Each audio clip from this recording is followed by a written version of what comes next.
Neemias, capítulo 1. Estas são as memórias de Neemias, filho de Acalias. No mês de Quisleu, no 20º ano do reinado do rei Artaxerxes, eu estava na fortaleza de Suzã. Anani, um de meus irmãos, veio me visitar com alguns homens que haviam chegado de Judá. Perguntei-lhes a respeito dos judeus que haviam regressado do cativeiro e da situação em Jerusalém.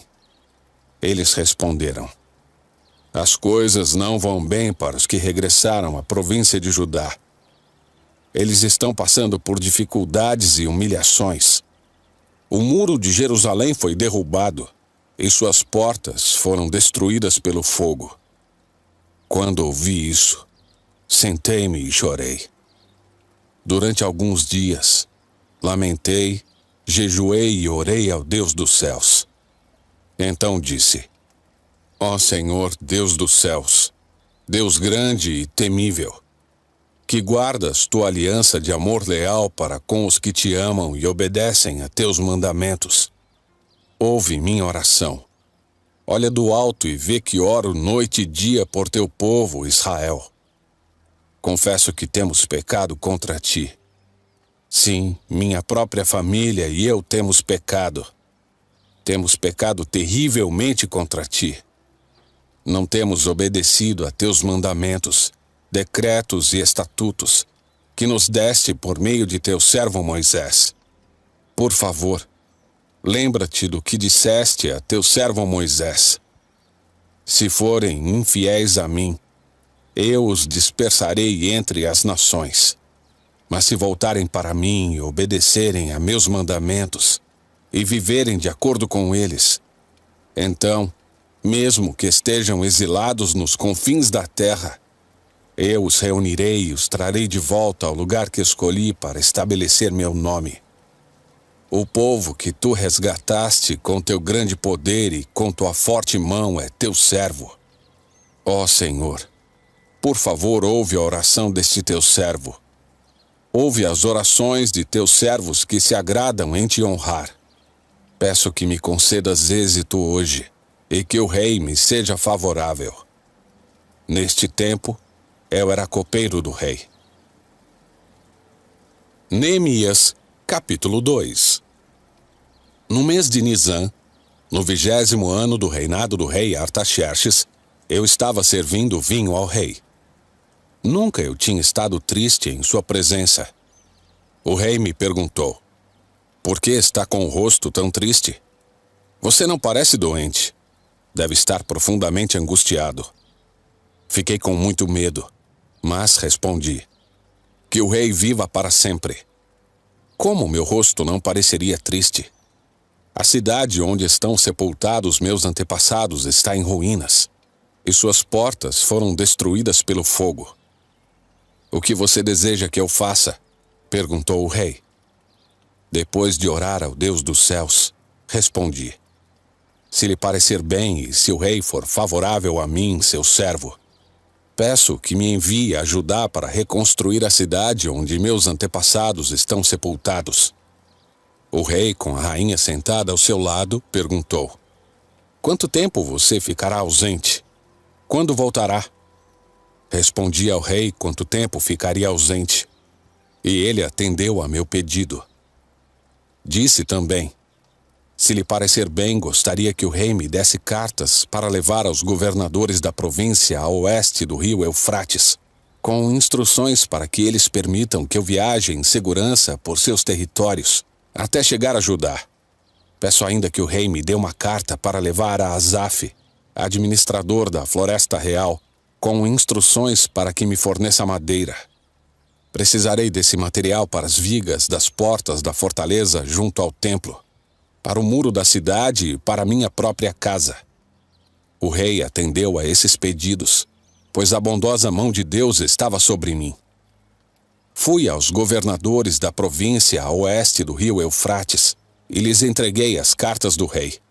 Além disso, o rei enviou oficiais do exército e cavaleiros para me protegerem. Mas quando Sambalate, o Horonita, e Tobias, o oficial amonita, souberam de minha chegada, ficaram muito irritados porque alguém veio promover o bem dos israelitas. Assim cheguei a Jerusalém. 3 dias depois, saí discretamente durante a noite, levando comigo uns poucos homens. Não havia contado a ninguém os planos para Jerusalém que Deus tinha colocado em meu coração. Não levamos nenhum animal de carga além daquele que eu montava. Depois que escureceu, saí pela porta do vale, passei pelo poço do Chacal e fui até a porta do esterco para inspecionar o muro de Jerusalém, que tinha sido derrubado, e as portas que haviam sido destruídas pelo fogo. Em seguida fui à porta da fonte e ao tanque do rei. Mas, por causa do entulho, não havia espaço para meu animal passar. Por isso, embora ainda estivesse escuro, subi pelo vale de Cedron e inspecionei os muros ali, antes de voltar e entrar de novo pela porta do vale. Os oficiais da cidade não sabiam aonde eu tinha ido nem o que estava fazendo, pois não havia contado meus planos a ninguém. Ainda não tinha falado com os líderes judeus, os sacerdotes, os nobres, os oficiais e outros que realizariam o trabalho. Mas então eu lhes disse: vocês sabem muito bem da terrível situação em que estamos. Jerusalém está em ruínas, e suas portas foram destruídas pelo fogo. Venham, vamos reconstruir o muro de Jerusalém e acabar com essa vergonha. Então lhes contei como a mão de Deus tinha estado sobre mim e lhes relatei minha conversa com o rei. Eles responderam: sim, vamos reconstruir o muro. E ficaram animados para realizar essa boa obra. Mas, quando Sambalate, o Horonita, Tobias, o oficial amonita, e Gesem, o árabe, souberam do nosso plano, zombaram de nós com desprezo e perguntaram: o que estão fazendo? Estão se rebelando contra o rei? Eu lhes respondi: o Deus dos céus nos dará êxito. Nós, seus servos, começaremos a reconstruir este muro. Vocês, porém, não têm nenhuma parte, nenhum direito legal ou histórico sobre Jerusalém. Neemias, capítulo 3. Então o sumo sacerdote Eliasibe e os outros sacerdotes começaram a reconstruir a Porta das Ovelhas. Eles a consagraram, colocaram as portas no lugar e reconstruíram o muro até a Torre do Sem, que também consagraram, e até a Torre de Ananel. Os habitantes da cidade de Jericó trabalharam ao lado deles, e mais adiante estava Zacur, filho de Inri. A Porta do Peixe foi construída pelos filhos de Asenaá. Colocaram as vigas, levantaram as portas e puseram os ferrolhos e as trancas. Meremote, filho de Urias e neto de Acós, consertou o trecho seguinte do muro. Ao seu lado estava Mesulão, filho de Berequias e neto de Mesesabel, e mais adiante Zadok, filho de Baaná. Os habitantes de Tecoa consertaram o trecho seguinte, embora seus líderes se recusassem a trabalhar com os supervisores da construção. Os reparos da porta antiga foram realizados por Joiada, filho de Pazéia, e por Mesulão, filho de Besodias. Colocaram as vigas, levantaram as portas e puseram os ferrolhos e as trancas.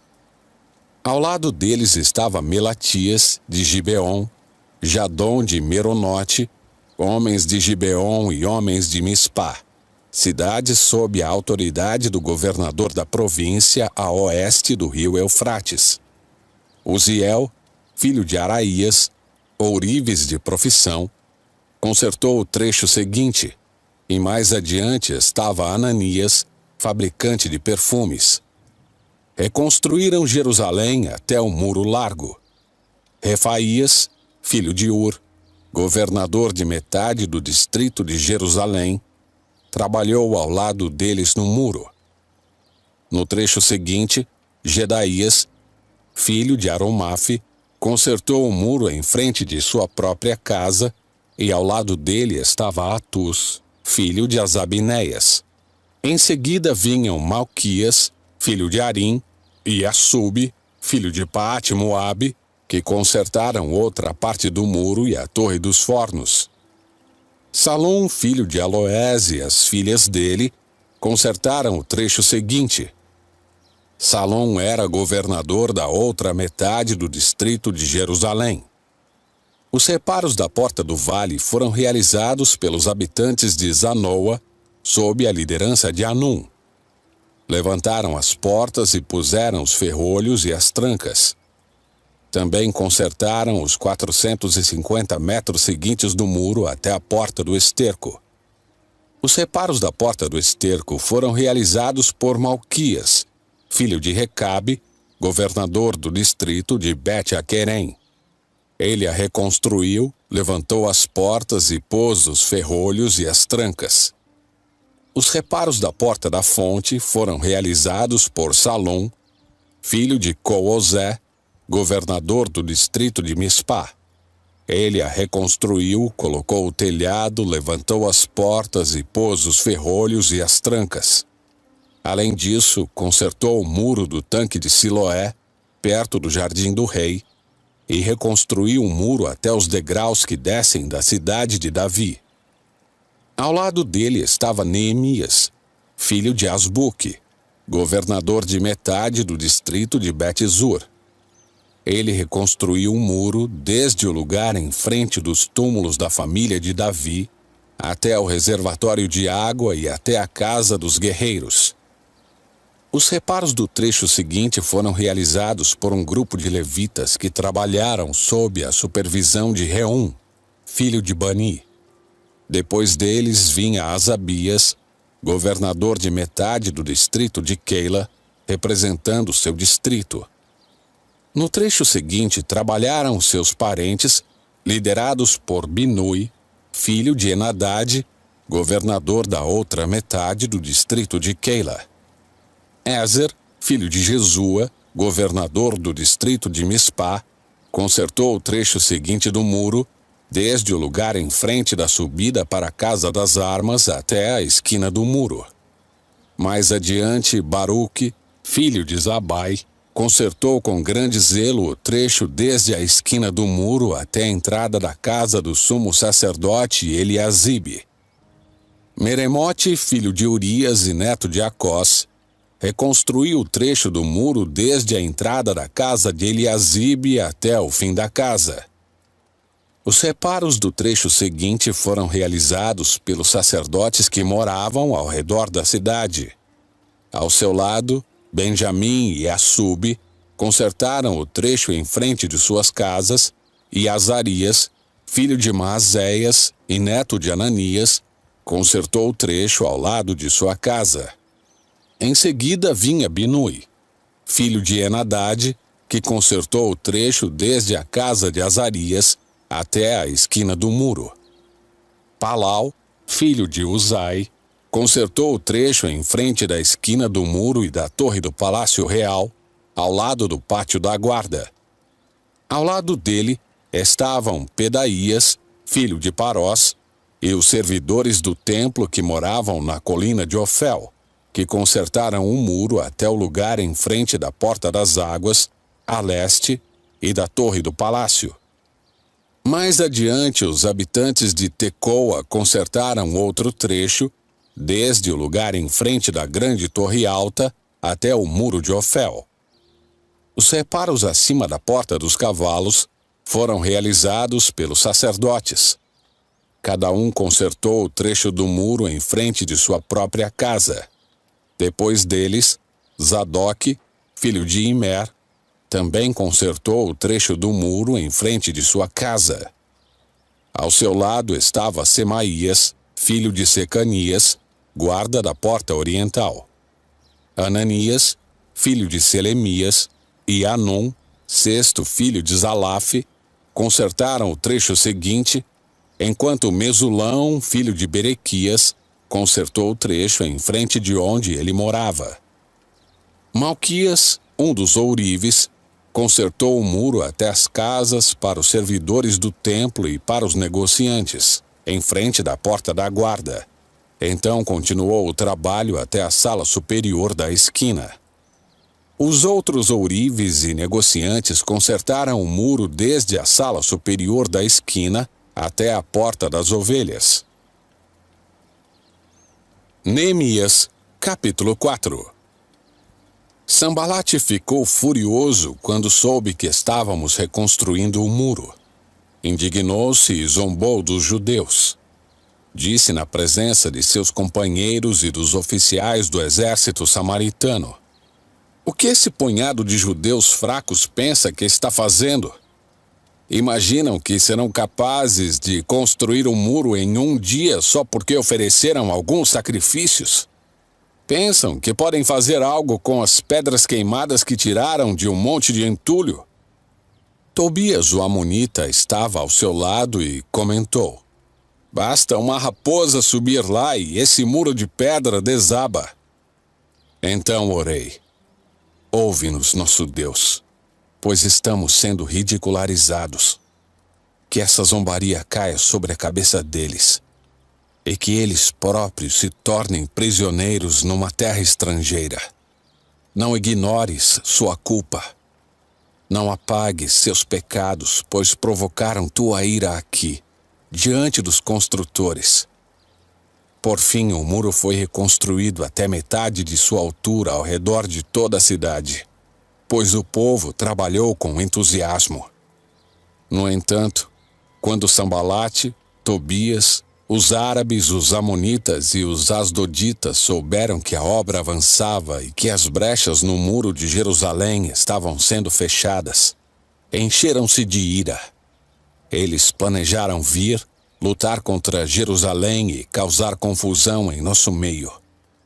Mas nós oramos a nosso Deus e colocamos guardas na cidade de dia e de noite para nos proteger. Então o povo de Judá começou a se queixar: "Os trabalhadores estão cansados e ainda há muito entulho para remover. Não seremos capazes de construir um muro sozinhos." Enquanto isso, nossos inimigos diziam: "Antes que eles se deem conta do que está acontecendo, cairemos sobre eles e os mataremos, acabando com seu trabalho." Os judeus que moravam perto dos inimigos nos disseram diversas vezes: "Eles virão de todas as direções e nos atacarão." Por isso, coloquei guardas armados atrás das partes mais baixas do muro e nos lugares mais expostos. Dividi-os por famílias, para que montassem guarda armados com espadas, lanças e arcos. Examinei a situação, reuni os nobres, os oficiais e o restante do povo e lhes disse: "Não tenham medo do inimigo. Lembrem-se do Senhor, que é grande e temível, e lutem por seus irmãos, seus filhos, suas filhas, suas esposas e seus lares." Quando nossos inimigos descobriram que sabíamos de seus planos e que Deus os havia frustrado, todos nós voltamos ao trabalho no muro. Dali em diante, porém, apenas metade de meus homens trabalhava, pois a outra metade ficava de guarda com lanças, escudos, arcos e couraças. Os líderes ficavam na retaguarda de todo o povo de Judá, que construía o muro. Os trabalhadores prosseguiram com a obra. Com uma das mãos levavam as cargas, enquanto com a outra seguravam uma arma. Todos os construtores tinham uma espada presa à cintura. O tocador de trombeta ficava comigo para dar o sinal de alerta.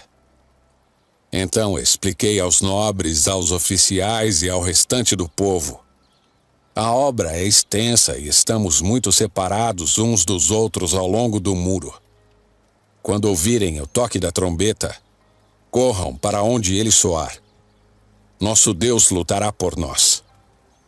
Trabalhávamos o dia inteiro, do nascer ao pôr do sol, e metade dos homens estava sempre de guarda. Nessa ocasião eu disse aos que moravam fora dos muros que passassem a noite em Jerusalém. Assim eles e seus servos poderiam ajudar na guarda à noite e trabalhar durante o dia. Nenhum de nós, nem eu, nem meus parentes, nem meus servos, nem os guardas que estavam comigo, trocava de roupa. Carregávamos sempre nossas armas, até mesmo quando íamos beber água.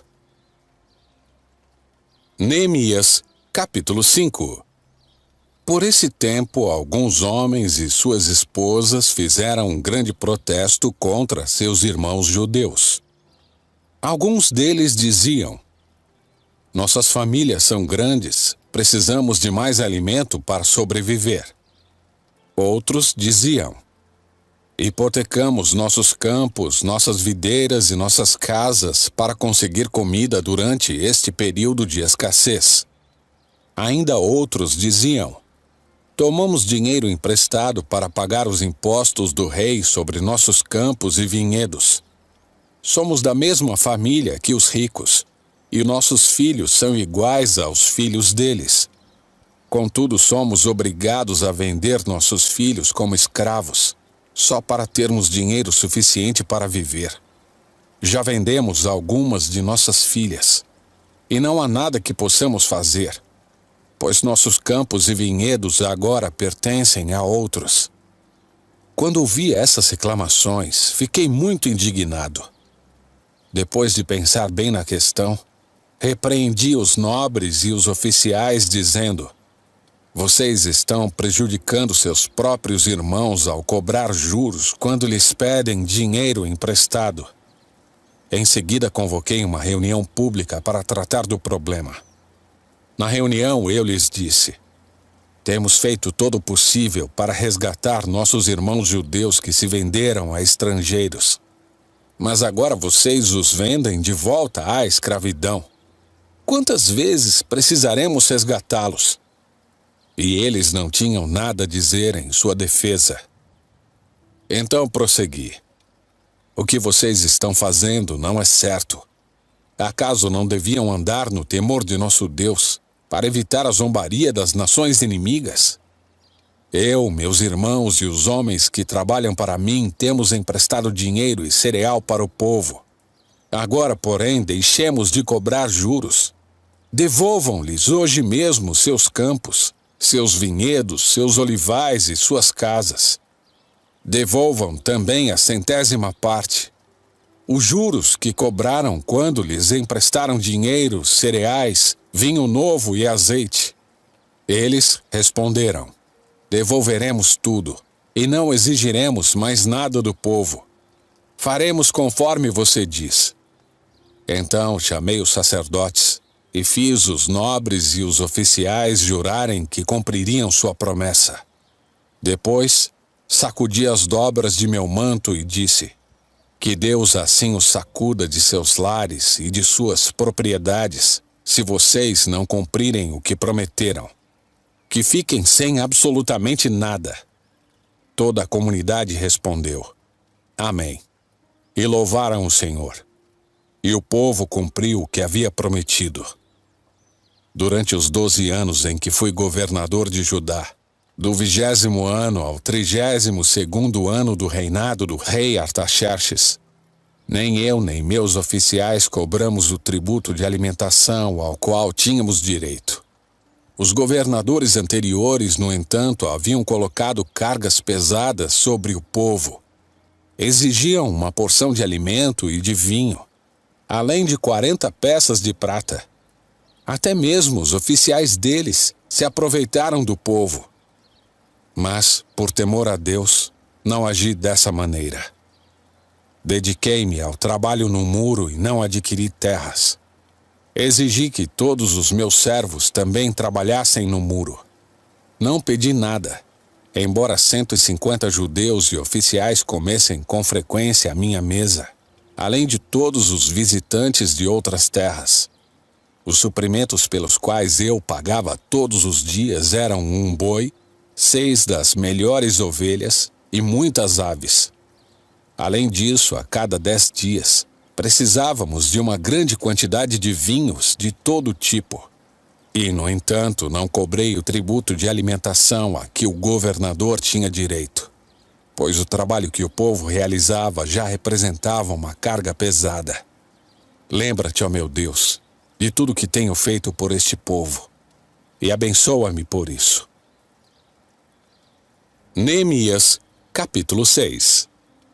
Sambalate, Tobias, Gesem, o árabe, e o restante de nossos inimigos, Descobriram que eu havia terminado de reconstruir um muro e que não restavam brechas, embora as portas ainda não tivessem sido colocadas em seus lugares. Então Sambalate e Gesem enviaram uma mensagem pedindo que eu me encontrasse com eles num dos povoados da planície de Ono.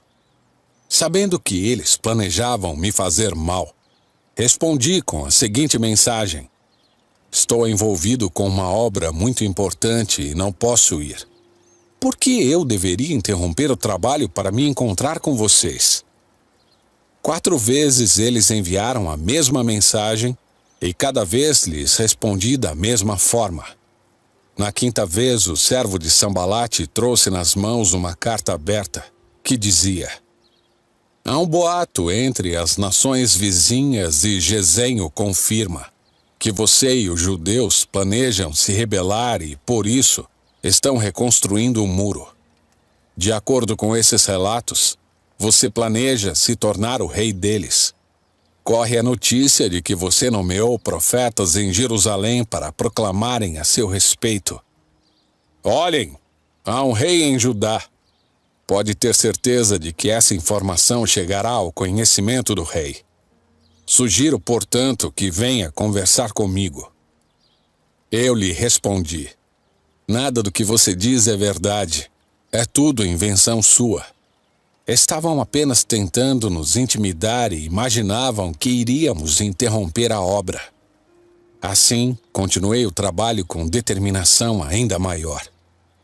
Algum tempo depois, fui visitar Semaías, filho de Delaías e neto de Meetabel, que não podia sair de sua casa. Ele disse: vamos nos encontrar no templo de Deus e trancar as portas. Esta noite seus inimigos virão matá-lo. Eu, porém, respondi: alguém de minha posição deve fugir do perigo? Alguém como eu deve entrar no templo para salvar a vida? Não farei isso. Percebi que Deus não tinha falado com Semaías, mas que ele havia sido contratado por Sambalate e Tobias para anunciar essa profecia contra mim. Eles esperavam me intimidar e me fazer pecar. Assim poderiam me difamar e me desacreditar. Lembra-te, ó meu Deus, de todo o mal feito por Tobias e Sambalate. E lembra-te da profetisa Noadia e de todos os outros profetas que tentaram me intimidar. Por fim, no dia 2 de outubro, 52 dias depois de começarmos o trabalho, o muro ficou pronto. Quando nossos inimigos e as nações vizinhas souberam disso, ficaram assustados e sentiram-se humilhados. Perceberam que a obra havia sido realizada com a ajuda de nosso Deus. Durante esses 52 dias, Tobias e os nobres de Judá trocaram várias cartas. Muitos em Judá haviam jurado lealdade a Tobias, pois seu sogro era Secanias, filho de Ará, e seu filho Joanã era casado com a filha de Mesulão, filho de Berequias. Eles sempre me falavam das boas ações de Tobias e lhe contavam tudo o que eu dizia. E Tobias continuava a mandar cartas de ameaça para me intimidar. Neemias, capítulo 7. Depois que o muro foi terminado e que eu havia colocado as portas em seus lugares, foram nomeados os guardas das portas, os cantores e os levitas. Entreguei a responsabilidade de governar Jerusalém a meu irmão Anani e a Ananias, comandante da fortaleza, pois era um homem fiel que temia a Deus mais do que a maioria dos homens. Eu lhes disse: não deixem as portas abertas durante a parte mais quente do dia. Mesmo quando os guardas das portas estiverem de serviço, deverão fechá-las e trancá-las. Nomeiem moradores de Jerusalém para montar guarda, todos em turnos regulares. Alguns ficarão em postos de sentinela e outros em frente de suas casas. Nesse tempo a cidade era grande e espaçosa, mas a população era pequena e nenhuma das casas havia sido reconstruída. Então meu Deus me deu a ideia de convocar todos os nobres e as autoridades da cidade e todos os cidadãos comuns para registrá-los. Eu havia encontrado o registro genealógico dos primeiros a regressar a Judá. Nele estava escrito: esta é uma lista dos judeus da província que regressaram do cativeiro. O rei Nabucodonosor os havia deportado para a Babilônia, mas eles voltaram para Jerusalém e Judá, cada um para sua cidade de origem. Seus líderes eram Zorobabel, Jesua, Neemias, Seraías, Reelaías, Naamani, Mardoqueu, Bilsã, Mispar, Bigvai, Reum e Baaná. Este é o número de homens de Israel que regressaram do exílio. Da família de Parós, 2.172. Da família de Cefatias, 372. Da família de Ará, 652. Da família de Paate-Moabe, descendentes de Jesua e de Joabe, 2.818. Da família de Elão, 1.254. Da família de Zato, 845. Da família de Zacaí, 760. Da família de Bani, 648. Da família de Bebai, 628. Da família de Asgade, 2.322. Da família de Adonicã, 667. Da família de Bigvai, 2.067. Da família de Adim, 655. Da família de Ater, descendentes de Ezequias, 98. Da família de Assum, 328.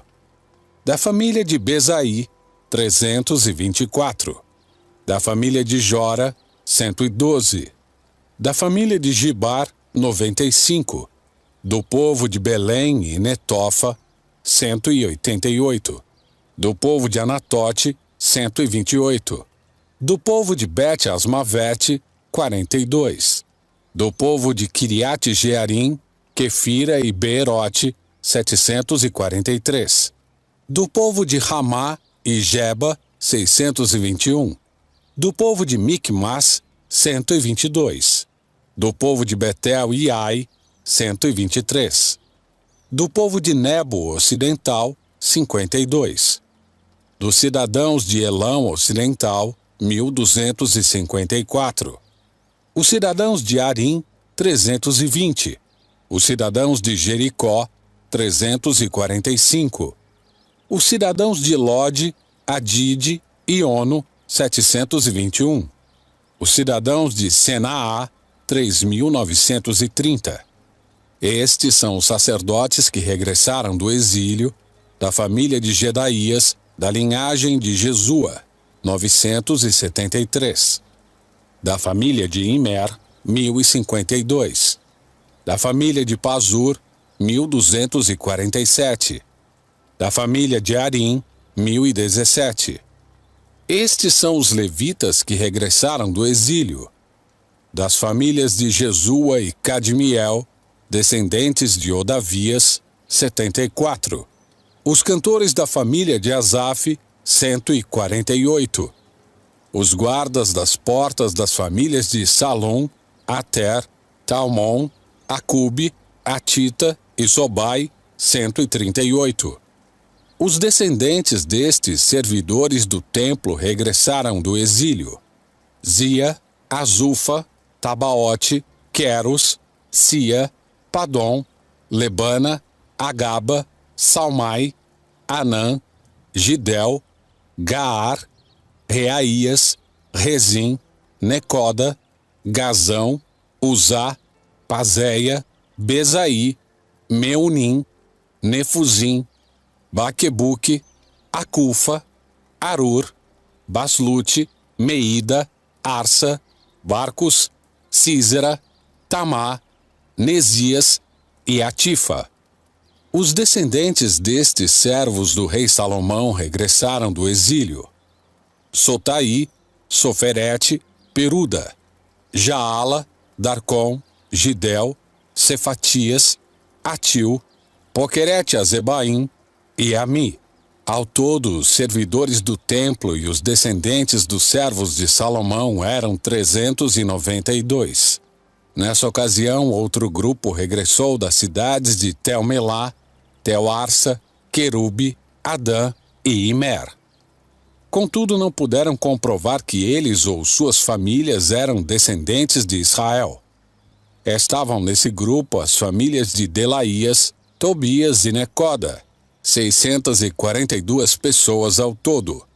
Também regressaram as famílias de 3 sacerdotes, Abaías, Acós e Barzilai. Esse Barzilai havia se casado com uma mulher descendente de Barzilai, de Gileade, e assumido o nome da família dela. Procuraram seus nomes nos registros genealógicos, mas não os encontraram, por isso não se qualificaram para servir como sacerdotes. O governador ordenou que não comessem das porções do sacrifício separadas para os sacerdotes, até que um sacerdote consultasse o Senhor a esse respeito usando o Urim e o Tumim. Portanto, os que regressaram para Judá foram 42.360, além dos 7.337 servos e servas e dos 245 cantores e cantoras. Levaram consigo 736 cavalos, 245 mulas, 435 camelos e 6.720 jumentos. Alguns dos chefes das famílias fizeram donativos para a obra.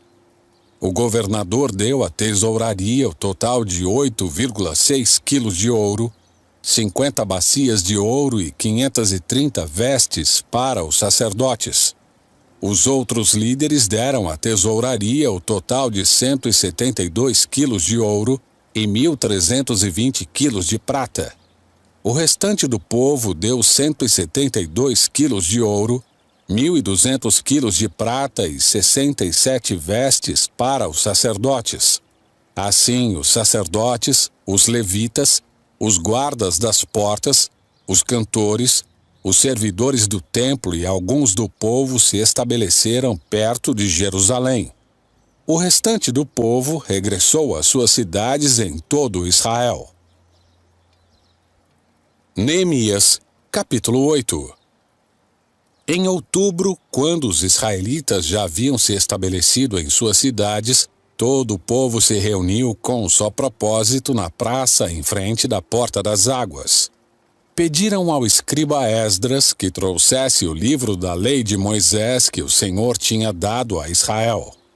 Assim, no dia 8 de outubro, o sacerdote Esdras trouxe o livro da lei perante a comunidade constituída de homens e mulheres e de todas as crianças com idade suficiente para entender.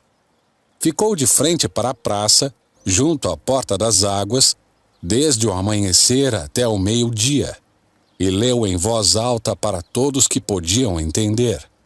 Todo o povo ouviu com atenção a leitura do livro da lei.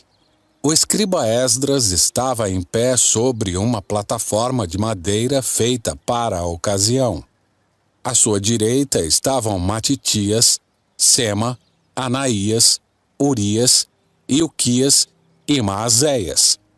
À sua esquerda, Pedaías, Misael, Malquias, Azum, Asbadana, Zacarias e Mesulão. Esdras estava sobre a plataforma, à vista de todo o povo. Quando o viram abrir o livro da lei, todos se levantaram. Esdras louvou o Senhor, o grande Deus, e todo o povo disse: Amém, Amém, com as mãos erguidas. Depois, prostraram-se com o rosto no chão e adoraram o Senhor. Em seguida, os levitas Jesua, Bani, Serebias, Jamim, Acube, Sabetai, Odias, Maazéias, Quelita, Azarias, Josabade, Anã e Pelaías instruíram o povo acerca da lei, e todos permaneceram em seus lugares. Liam o livro da lei de Deus, explicavam com clareza o significado do que era lido, e ajudavam o povo a entender cada passagem. Então o governador Neemias, o sacerdote e escriba Esdras e os levitas que instruíam o povo disseram: Não se lamentem nem chorem num dia como este. Hoje é um dia consagrado ao Senhor seu Deus. Pois todo o povo chorava enquanto ouvia as palavras da lei. E Neemias prosseguiu: Vão e comemorem com um banquete de comidas saborosas e bebidas doces e repartam o alimento com aqueles do povo que não prepararam nada. Este é um dia consagrado ao nosso Senhor. Não fiquem tristes, pois a alegria do Senhor é sua força. Os levitas também acalmaram o povo, dizendo: Aquietem-se, não fiquem tristes. Hoje é um dia santo. Então o povo saiu para comer e beber numa refeição festiva, para repartir o alimento e celebrar com grande alegria, pois tinham ouvido e entendido as palavras de Deus. No dia 9 de outubro, os chefes de todas as famílias do povo, junto com os sacerdotes e os levitas, reuniram-se com o escriba Esdras para examinar a lei mais atentamente. Enquanto estudavam a lei, descobriram que o Senhor havia ordenado por meio de Moisés que os israelitas morassem em cabanas durante a festa a ser comemorada naquele mês. Ele tinha dito que se devia fazer uma proclamação por todas as suas cidades e em Jerusalém, para que o povo fosse até os montes apanhar ramos de oliveiras cultivadas e oliveiras silvestres, ramos de murtas, de palmeiras e de outras árvores frondosas. Deviam usar esses ramos para construir as cabanas, conforme prescrito pela lei. O povo saiu, cortou ramos e os usou para construir cabanas nos terraços das casas, nos seus pátios, nos pátios do templo de Deus, na praça junto à porta das águas e na praça junto à porta de Efraim. Então todos que haviam regressado do cativeiro moraram nessas cabanas durante a festa, e todos estavam cheios de grande alegria. Os israelitas não celebravam a festa dessa maneira desde os dias de Josué, filho de Num. Durante os 7 dias da festa, Esdras leu o livro da lei de Deus a cada dia. Então, no 8º dia, realizaram uma reunião solene, conforme prescrito. Neemias, capítulo 9. No dia 31 de outubro, o povo de Israel se reuniu novamente. Dessa vez, jejuaram, vestiram pano de saco e jogaram terra sobre a cabeça. Os que eram de descendência israelita se separaram de todos os estrangeiros. Levantaram-se e confessaram seus pecados e as maldades de seus antepassados. Durante 3 horas, permaneceram em pé no mesmo lugar enquanto o livro da lei do Senhor seu Deus era lido para eles em voz alta. Depois, confessaram seus pecados e adoraram o Senhor seu Deus durante mais 3 horas. Os levitas Jesua, Bani, Cadmiel, Sebanias, Buni, Serebias, Bani e Kenani estavam em pé em sua plataforma e clamavam em alta voz ao Senhor seu Deus. Então os levitas Jesua, Cadmiel, Bani, Asabneias, Serebias, Odias, Sebanias e Petaías disseram ao povo: Levantem-se e louvem o Senhor seu Deus, que vive desde sempre e para sempre. Em seguida, oraram: Louvado seja teu nome glorioso, exaltado seja acima de toda bênção e todo louvor. Somente tu és o Senhor. Fizeste o céu e os céus além do céu, e todas as estrelas. Fizeste a terra, os mares, e tudo que neles há. Preservas todos os seres com vida, e o exército dos céus te presta adoração. Tu és o Senhor Deus, que escolheste Abrão, o trouxeste de Ur dos Caldeus, e lhe deste o nome de Abraão.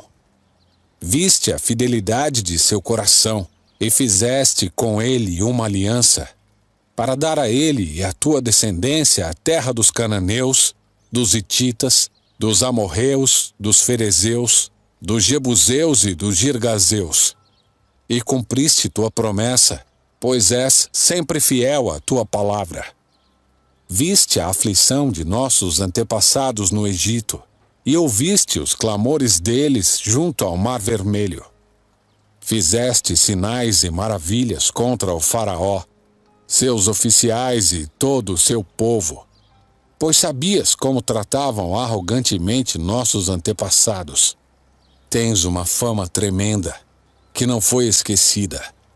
Dividiste o mar, para que teu povo atravessasse em terra seca, e depois lançaste seus inimigos nas profundezas do mar, e eles afundaram como pedras nas águas impetuosas. Conduziste nossos antepassados com uma coluna de nuvem durante o dia e uma coluna de fogo durante a noite, para que encontrassem o caminho por onde deviam ir. Desceste ao monte Sinai e falaste com eles do céu. Deste estatutos justos, leis verdadeiras e decretos e mandamentos bons. Tu os instruíste a respeito de teu sábado santo. Ordenaste por meio de teu servo Moisés que obedecessem a teus mandamentos, decretos e leis. Providenciaste-lhes pão do céu quando tiveram fome e água da rocha quando tiveram sede. Ordenaste que fossem e tomassem posse da terra que juraste lhes dar.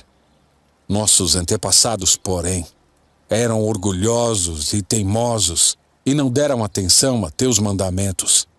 Não quiseram obedecer e não se lembraram dos milagres que havias realizado em favor deles.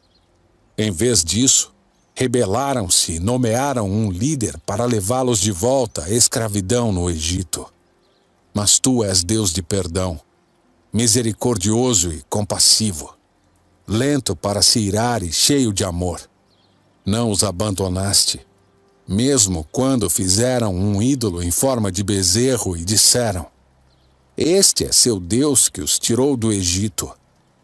Sim, cometeram blasfêmias terríveis, mas em tua grande misericórdia não os abandonaste para morrer no deserto. A coluna de nuvem continuava a conduzi-los durante o dia, e a coluna de fogo lhes mostrava o caminho durante a noite. Enviaste teu bom Espírito para instruí-los, e não deixaste de lhes dar maná do céu para se alimentarem, nem água para matarem a sede. Tu os sustentaste no deserto durante 40 anos, e nada lhes faltou. Suas roupas não se desgastaram, nem seus pés ficaram inchados. Depois, entregaste reinos e nações a nossos antepassados, e distribuíste teu povo por todos os cantos da terra. Eles tomaram posse da terra de Seom, rei de Esbom, e da terra de Og, rei de Bazã. Tornaste seus descendentes tão numerosos como as estrelas do céu, e os trouxeste para a terra que havias prometido a seus antepassados. Eles entraram e tomaram posse da terra. Tu derrotaste nações inteiras diante deles, e entregaste nas mãos de teu povo os cananeus que habitavam na terra. Teu povo fez o que quis com essas nações e seus reis. Nossos antepassados conquistaram cidades fortificadas e terras férteis. Apossaram-se de casas cheias de coisas boas, com cisternas já escavadas e com vinhedos, olivais e muitas árvores frutíferas. Comeram até se fartar, engordaram e desfrutaram de tuas muitas bênçãos. Apesar de tudo isso, foram desobedientes e se rebelaram contra ti. Deram as costas para a tua lei. Mataram os profetas que enviaste para adverti-los a voltarem para ti e cometeram blasfêmias terríveis. Por isso, tu os entregaste nas mãos de seus inimigos, que os fizeram sofrer. Nos momentos de angústia, porém, clamaram a ti, e tu os ouviste do céu. Em tua grande misericórdia, enviaste libertadores que os livraram de seus inimigos. Mas assim que teu povo tinha descanso, voltava a praticar o mal diante de ti. Portanto, permitiste que seus inimigos os dominassem. E, no entanto, quando teu povo voltava para ti e pedia socorro, tu os ouvias novamente. Em tua misericórdia, tu os resgataste muitas vezes. Tu os advertiste a voltarem para a tua lei. Mas eles se tornaram orgulhosos e desobedeceram a teus mandamentos. Não cumpriram teus estatutos, que dão vida a quem lhes obedece. Em rebeldia, deram as costas para ti e, teimosamente, não quiseram ouvir. Por muitos anos, foste paciente com eles. Enviaste teu Espírito, que os advertiu por meio dos profetas. Ainda assim, eles se recusaram a ouvir. Por isso, mais uma vez, permitiste que os povos da terra os dominassem. Em tua grande misericórdia, porém, não os destruíste completamente, nem os abandonaste para sempre. Que Deus bondoso e compassivo tu és. Agora, nosso Deus, o grande, poderoso e temível Deus, que guardas tua aliança de amor leal, não permitas que te pareçam insignificantes todas as dificuldades que enfrentamos. Grande aflição veio sobre nós e sobre nossos reis, líderes, sacerdotes, profetas e antepassados, sobre todo o teu povo, desde os dias em que os reis da Síria triunfaram sobre nós até hoje. Foste justo todas as vezes que nos castigaste. Agimos perversamente e nos deste apenas o que merecíamos. Nossos reis, líderes, sacerdotes e antepassados não obedeceram à tua lei nem deram ouvidos às advertências em teus mandamentos e preceitos. Mesmo quando tinham seu próprio reino, não te serviram, apesar de teres derramado tua bondade sobre eles. Deste-lhes uma terra ampla e fértil, mas eles não quiseram servir-te nem abandonar sua perversidade. Por isso, hoje somos escravos na terra de fartura que deste a nossos antepassados para que desfrutassem dela. Somos escravos aqui nesta boa terra. A grande produção desta terra se acumula nas mãos dos reis que puseste sobre nós por causa de nossos pecados. Eles têm poder sobre nós e sobre nossos rebanhos. Nós lhes servimos como eles querem e estamos em grande angústia. O povo respondeu: em vista disso tudo, fazemos uma aliança solene e a registramos por escrito. Neste documento selado estão os nomes de nossos líderes, levitas e sacerdotes. Neemias, capítulo 10. Os que assinaram e selaram o documento foram o governador Neemias, filho de Acalias e Zedequias, os sacerdotes Seraías, Azarias, Jeremias, Pazur, Amarias, Malquias, Atus, Sebanias, Maluque, Arim, Meremote, Obadias, Daniel, Gineton, Baruque, Mesulão, Abias, Miamim, Maasias, Bilgai e Semaías. Os levitas Jesua, filho de Azanias, Binuí, dos descendentes de Enadade, Cadmiel, Sebanias, Odias, Quelita, Pelaías, Anã, Mica, Reobe, Asabias, Zacur, Serebias, Sebanias, Odias, Bani e Beninu.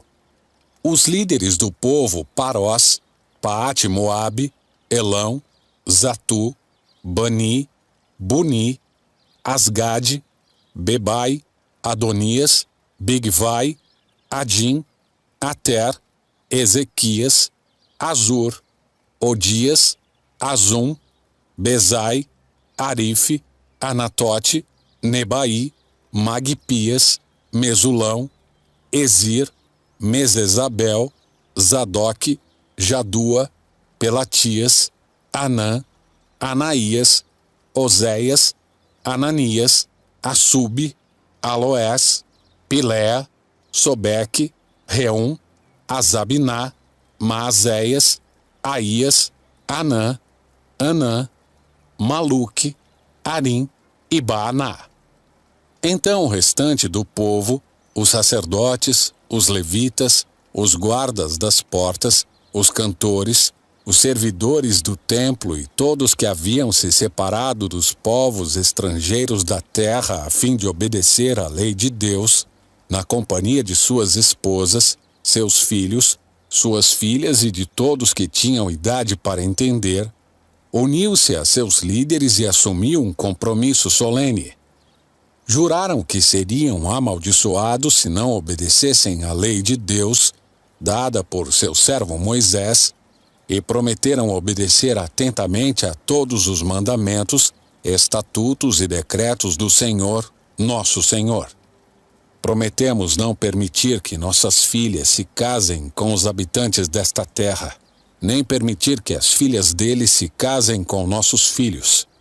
Também prometemos que, se os habitantes desta terra trouxerem mercadorias ou cereais para vender no sábado ou em qualquer outro dia santo, não compraremos deles. A cada 7 anos, deixaremos a terra descansar e cancelaremos todas as dívidas. Além disso, prometemos obedecer ao mandamento de pagar o imposto anual de 4 gramas de prata para o serviço do templo de nosso Deus. Esse imposto também será usado para providenciar os pães da presença, as ofertas regulares de cereais e os holocaustos, as ofertas para os sábados, para as celebrações da lua nova e para as festas anuais, as ofertas sagradas e as ofertas pelo pecado para fazer expiação por Israel. Será usado para tudo que for necessário para o trabalho no templo de nosso Deus.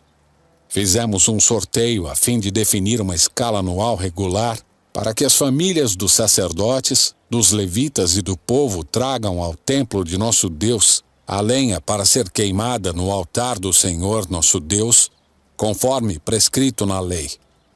Prometemos trazer anualmente ao templo do Senhor os primeiros frutos de todas as colheitas, tanto dos produtos da terra como das árvores frutíferas. Concordamos em entregar a Deus nossos filhos mais velhos e as primeiras crias de todos os nossos rebanhos, tanto de bois como de ovelhas, conforme prescrito pela lei. Nós os apresentaremos aos sacerdotes que ministram no templo de nosso Deus. Armazenaremos os produtos da terra nos depósitos do templo de nosso Deus. Traremos o melhor de nossa farinha e outras ofertas de cereal, o melhor de nossos frutos, de nosso vinho novo e de nosso azeite.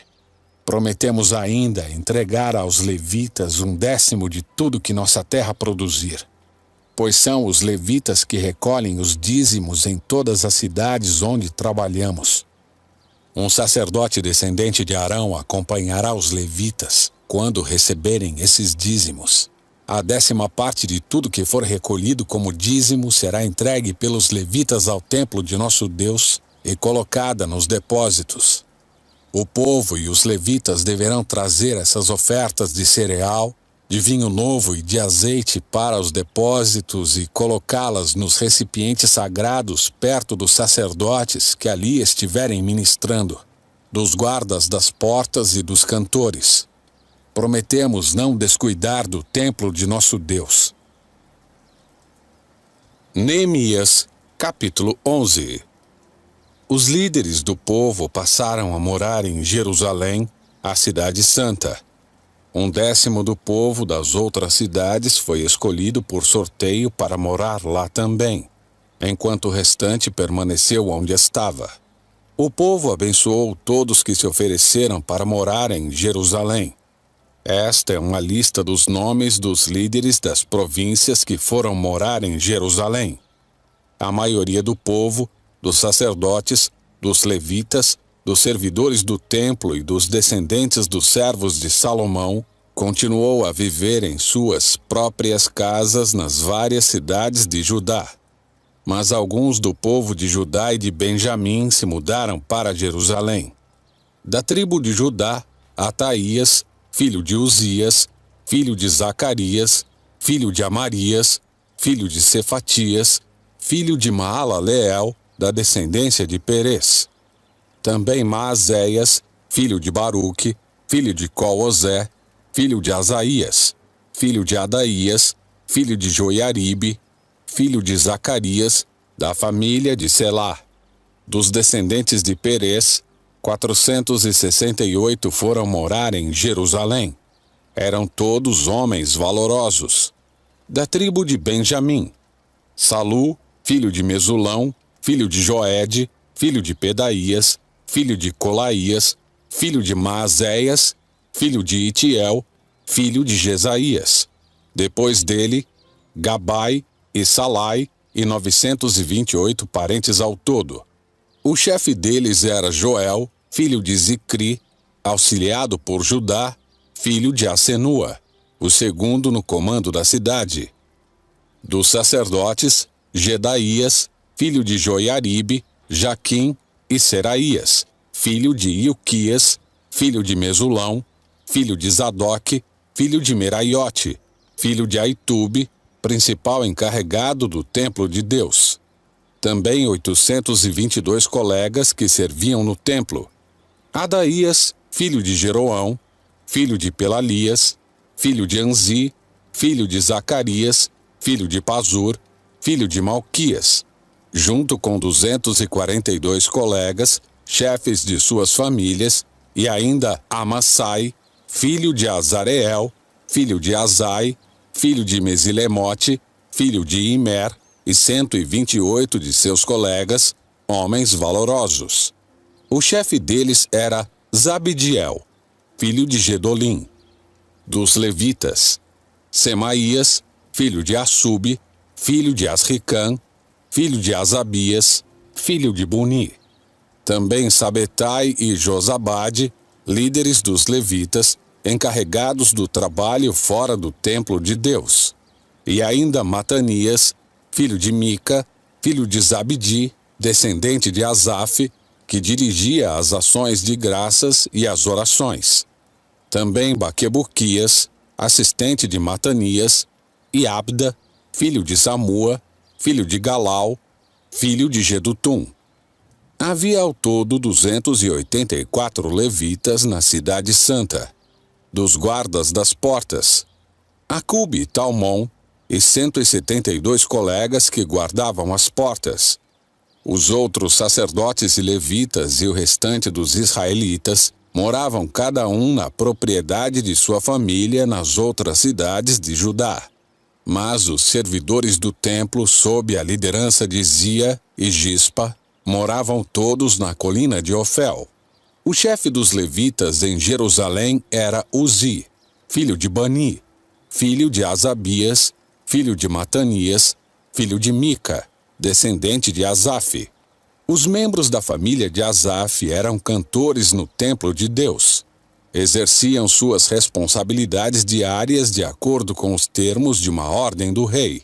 Petaías, filho de Mesesabel, descendente de Zera, filho de Judá, era o conselheiro do rei em todos os assuntos referentes ao povo. Quanto aos povoados vizinhos, com seus campos, alguns do povo de Judá foram morar em Kiriat-Arba e seus povoados, em Dibom e seus povoados e em Jecabezeel e seus povoados. Também foram morar em Jesua, em Moladá, em Bet-Pelete, em Azar-Sual, em Berseba e seus povoados, em Ziclag e em Meconá e seus povoados, e ainda em Rimon, em Zorá, em Jarmute, em Zanoa e em Adulão e seus povoados, em Laques, com seus campos, e em Azeca e seus povoados.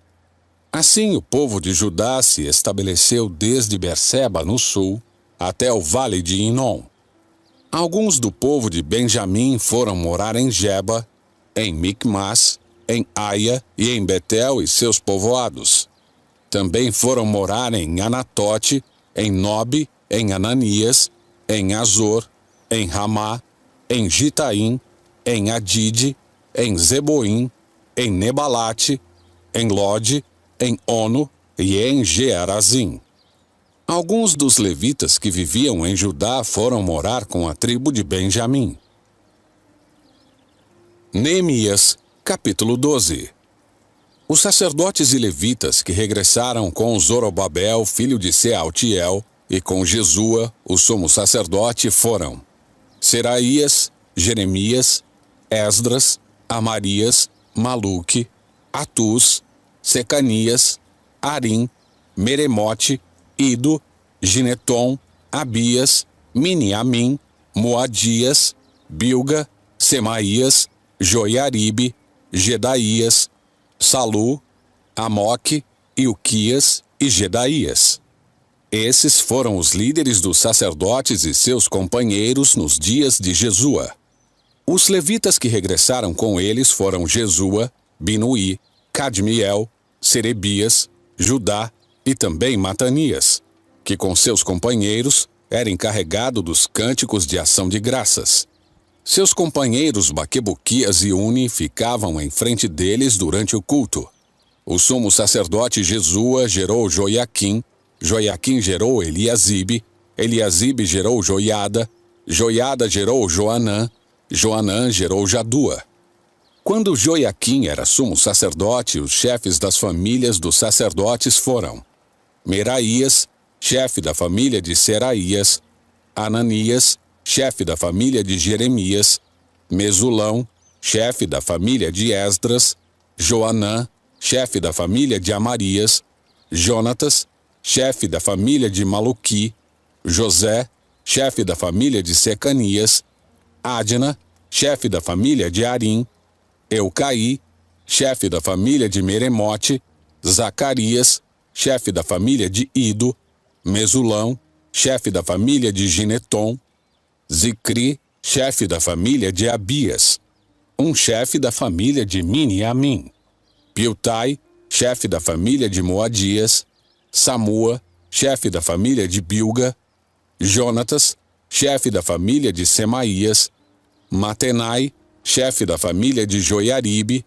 Uzi, chefe da família de Gedaías, Calaí, chefe da família de Salu, Eber, chefe da família de Amoque, Asabias, chefe da família de Ilquias, Netanel, chefe da família de Gedaías.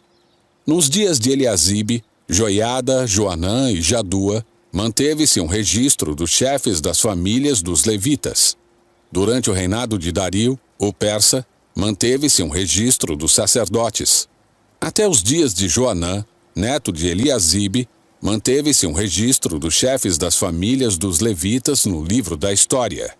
Estes foram os chefes das famílias dos levitas: Asabias, Serebias, Jesua, Binuí, Cadmiel e outros companheiros que ficavam em frente deles durante as cerimônias de louvor e ação de graças. Um lado respondia ao outro, conforme ordenado por Davi, homem de Deus. Matanias, Baquebuquias, Obadias, Mesulão, Talmon e Acube eram os guardas das portas encarregados dos depósitos junto às portas. Todos eles serviam nos dias de Joiaquim, filho de Jesua, filho de Jeozadaque, e nos dias do governador Neemias e do sacerdote e escriba Esdras. Para a dedicação do novo muro de Jerusalém, pediu-se que os levitas de toda a terra viessem a Jerusalém para auxiliar nas cerimônias. Deviam participar dessa ocasião alegre com cânticos de ação de graças e com música de símbolos, harpas e liras. Os cantores foram reunidos da região ao redor de Jerusalém e dos povoados dos netofatitas.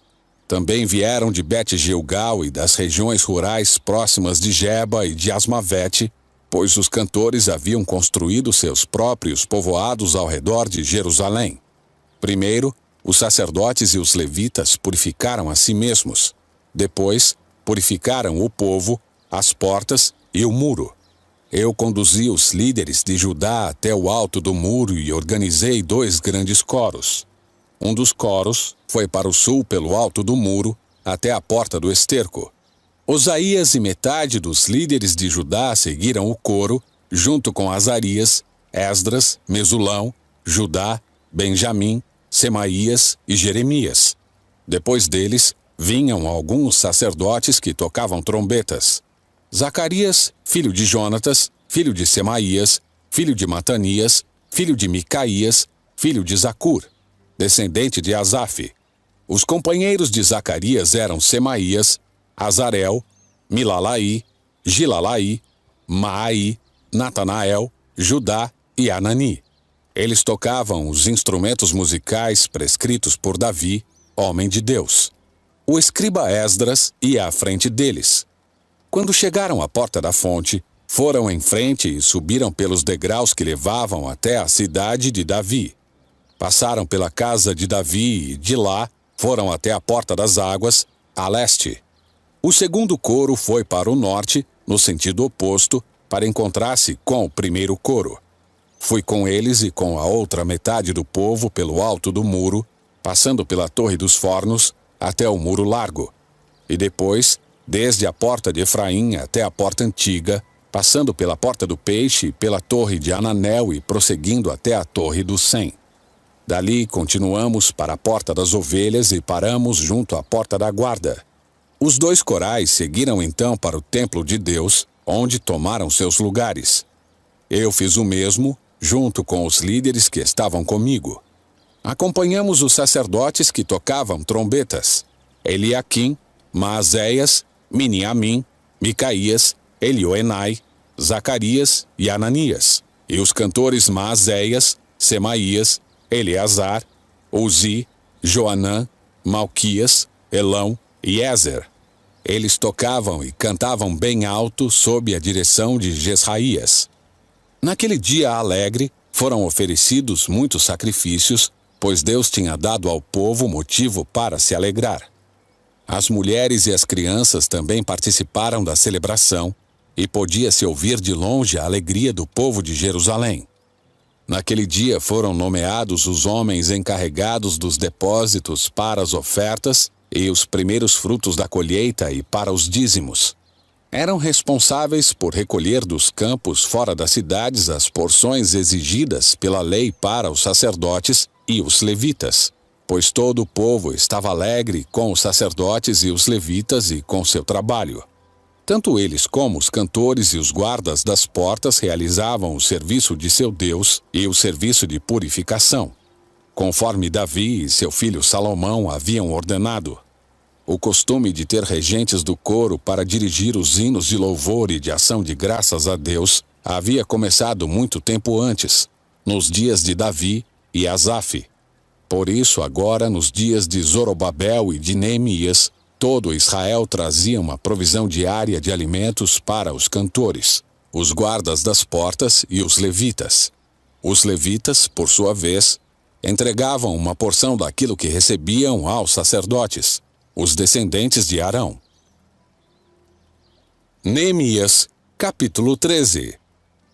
Naquele mesmo dia, enquanto o livro de Moisés era lido para o povo, encontrou-se escrito nele que jamais se deveria permitir que amonitas ou moabitas fizessem parte da comunidade de Deus, pois não tinham dado aos israelitas alimento e água no deserto.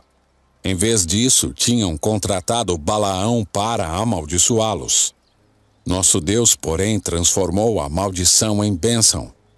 Quando o povo ouviu esse trecho da lei, mandou embora todos os descendentes de estrangeiros. Antes disso, o sacerdote Eliasibe havia sido nomeado para supervisionar os depósitos no templo de nosso Deus. Ele era parente de Tobias e tinha colocado à disposição dele uma grande sala junto ao templo. Anteriormente, esse lugar era usado para armazenar as ofertas de cereal, o incenso, diversos utensílios do templo e os dízimos dos cereais, do vinho novo e do azeite, prescritos para os levitas, os cantores e os guardas das portas, e também as ofertas para os sacerdotes. Nesse tempo eu não estava em Jerusalém, pois tinha voltado a Artaxerxes, rei da Babilônia, no 32º ano de seu reinado. Mais tarde, porém, pedi sua permissão para regressar. Quando cheguei a Jerusalém, soube da maldade que Eliasibe havia feito ao providenciar para Tobias uma sala nos pátios do templo de Deus. Fiquei extremamente indignado e joguei todos os pertences de Tobias para fora da sala.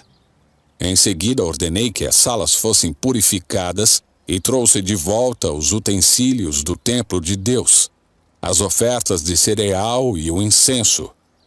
Descobri também que os levitas não haviam recebido as porções de alimento que lhes eram devidas, de modo que eles e os cantores responsáveis pelos cultos de adoração tinham todos voltado a trabalhar em seus campos. De imediato confrontei as autoridades e lhes perguntei: por que o templo de Deus foi abandonado? Então chamei de volta todos os levitas e os coloquei de novo em seus postos. Assim, mais uma vez, todo o povo de Judá começou a trazer para os depósitos do templo os dízimos dos cereais, do vinho novo e do azeite. Nomeei supervisores para os depósitos: o sacerdote Selemias, o escriba Zadok e o levita Pedaías.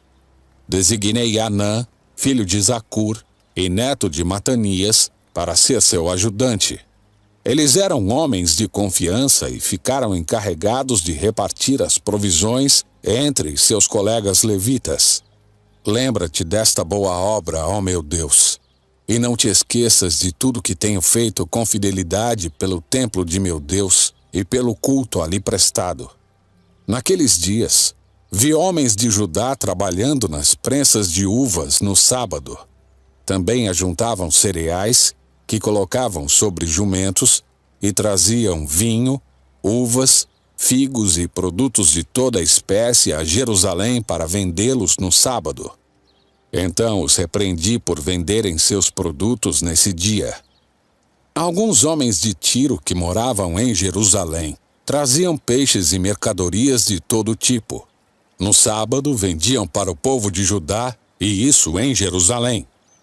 Assim, confrontei os nobres de Judá e lhes perguntei: por que fazem tamanho mal profanando o sábado?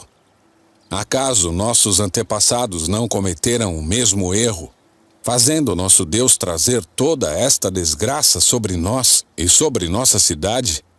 Agora vocês trazem ainda mais ira contra Israel ao permitir que o sábado seja profanado desse modo. Em seguida, ordenei que as portas de Jerusalém fossem fechadas no dia antes do sábado, assim que começasse a escurecer, e só fossem abertas depois que o sábado tivesse terminado. Enviei alguns de meus servos para guardar as portas a fim de que não entrasse nenhuma mercadoria no sábado. Os comerciantes e vendedores de vários produtos acamparam do lado de fora de Jerusalém 1 ou 2 vezes.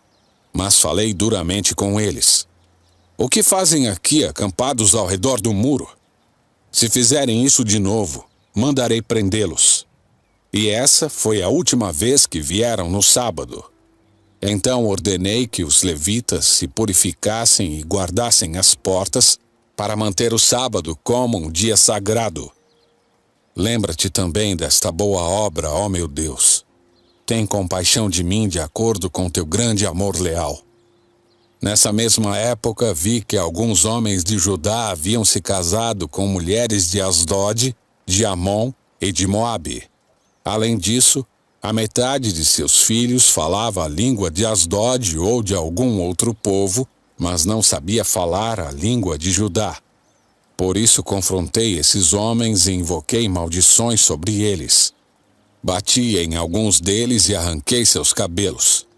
Também os fiz jurar em nome de Deus que não permitiriam que suas filhas se casassem com os filhos dos povos da terra, nem que as filhas deles se casassem com seus filhos ou com eles mesmos. Não foi exatamente isso que levou Salomão, rei de Israel, a pecar? Perguntei-lhes. Não havia nenhum rei igual a ele entre as nações. E Deus o amou e o fez rei sobre todo Israel.